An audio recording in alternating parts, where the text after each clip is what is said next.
This Christmas, Australian business will get the present it's always wanted, and the Prime Minister will achieve a career-long dream, the wholesale deregulation of the workplace, where contracts negotiated directly between individual workers and the boss will be the norm, and unions will be sidelined. But many long-standing benefits like sick leave, holiday pay and penalty rates could go by the board. The nation's unions won't take it lying down. For them, John Howard's golden age of prosperity will only mean longer hours for lower pay. Sunday's Sarah Ferguson reports from both sides of the barricades. It's 6 a.m. and like millions of others, Steve is on his way to work. What time is the bill? 9 o'clock it comes in, yes. Kevin is on his way to work too. But as a government minister, he gets a chauffeur. And then I've got to go and talk to the task force. Kevin works at the big house on the hill. Steve works at the sewerage plant. I think the first day I came here, I came in the front gate and was overwhelmed by the smell of the place.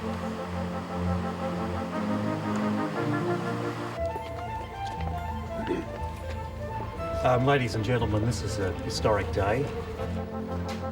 It's a big day for Kevin, so he's brought his wife Margie along. Today he'll introduce the Industrial Relations Bill that will revolutionise Australia's workforce. Thanks. Getting the lowdown on how to do something you're very good at. From the government's point of view, one of the best things about Kevin Andrews is that he doesn't look like a revolutionary. I've really been impressed with his mastery of the detail. He's a very calm, meticulous person. But if he doesn't look like a revolutionary, he does sometimes sound like one. I think it's the beginning of the power being returned to the hands of ordinary workers in Australia, rather than people saying we're just going to go along with whatever the union bosses tell us to do.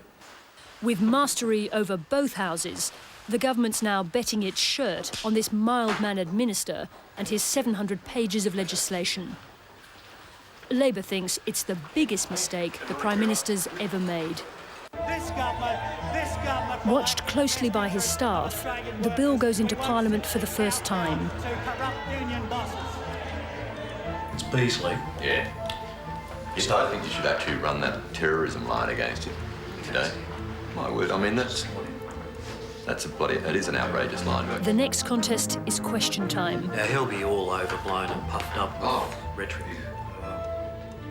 We should actually run a little sweep on how many times he uses the word extreme. I refer to the introduction of the government's extreme industrial legislation into Parliament today. The extreme industrial relations legislation. Extreme and complex law. These measures are not extreme. These measures are big measures, on my left. But they're fair measures. The government's strategy is reassurance.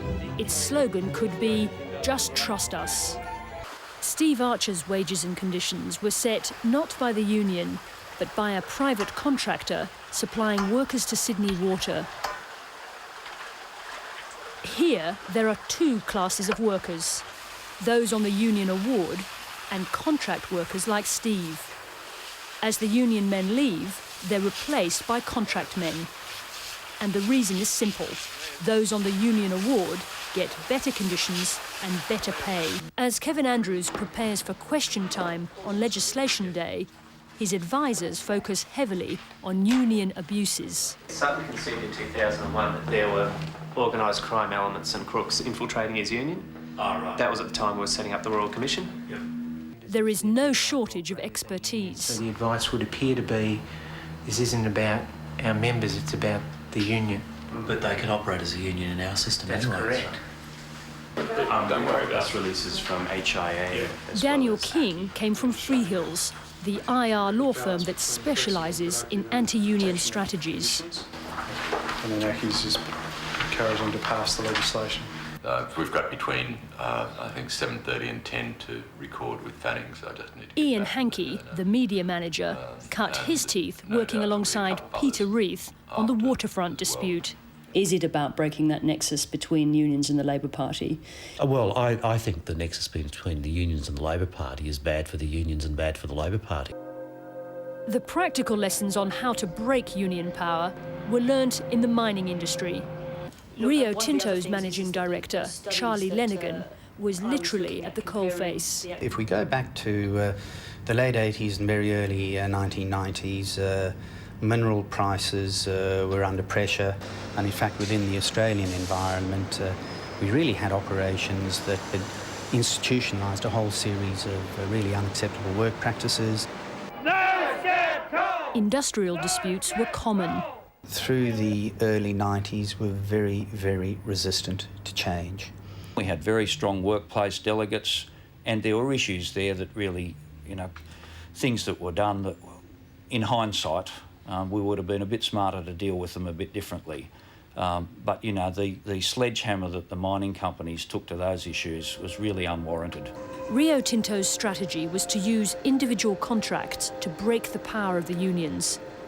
Working jointly with industrial lawyers from Freehills, they blazed a trail through the workforce, boosting productivity, they say, by as much as 200%. The strategy of using individual contracts to wrest control from the unions spread from the mining industry. This is like a running battle we've had going for years. I see the same sort of lawyers and partners from Freehills in particular, the same kind of individuals that have come out of companies like CRA, now Rio Tinto, have found their ways into organisation like the Commonwealth Bank or Telstra and other large firms, and sooner or later you start to see the same philosophies. Yeah, well, first of all, you had people like John Ralph, who was the CEO, went on to become onto the board of the Commonwealth Bank. You had Les Cupper, who was head of human resources at Comalco, which is part of the Rio Tinto group, heading up HR at the Commonwealth Bank as well. You had Mike Angwin, who was head of employment relations at Rio Tinto, co-opted onto the task force by the Howard government in drafting the original Workplace Relations Act back in 1996. Rio Tinto had its hands all over the current legislation that we have. The Commonwealth was the most unionised of the big banks. The Rio Tinto men used individual contracts to take on the union there. Basically, it was just a way in order so that they could hire and fire and control the staff levels and just avoid sort of the legality of unfair dismissals cases as such. Joe Catania was a manager with the Commonwealth Bank's premium banking division. Good afternoon, this is Joe Catania calling. How are you? In 2002, the division was moved into a subsidiary of the bank called ComSec. Staff had to resign from the Commonwealth and sign an individual contract. Joe and hundreds of other employees refused. My career was basically stagnant. I could remain on the current employment conditions, but I could not be promoted within ComSec unless I signed the ComSec contract. In September this year, the federal court described the bank's strategy in this way. CBA's scheme, which is essentially an industrial regulation avoidance scheme, possesses an ingenuity reminiscent of the tax avoidance schemes of the 1970s. The lap of the lake, which was good. You've just done an outstanding job. It's a really important piece of work. Modestly taking plaudits in the back room from his Industrial Relations Taskforce, Kevin Andrews is about to deliver Australian business its biggest Christmas present ever. Our aim is that we have this through by the time that the Parliament gets up for Christmas. Under his new legislation, crafted by some of the cleverest veterans of past anti-union battles, there'll be no more need for avoidance schemes. Basically, what I'm sensing in Queensland is that small business support is still very, very solid. Employers have been waiting for these changes since 1975, and I think it's going to be great for Australia and Australians. As far as business is concerned, the government has covered all points of the compass. They've got the political will and now the power to rush the laws through. Only one question remains: will the people accept it?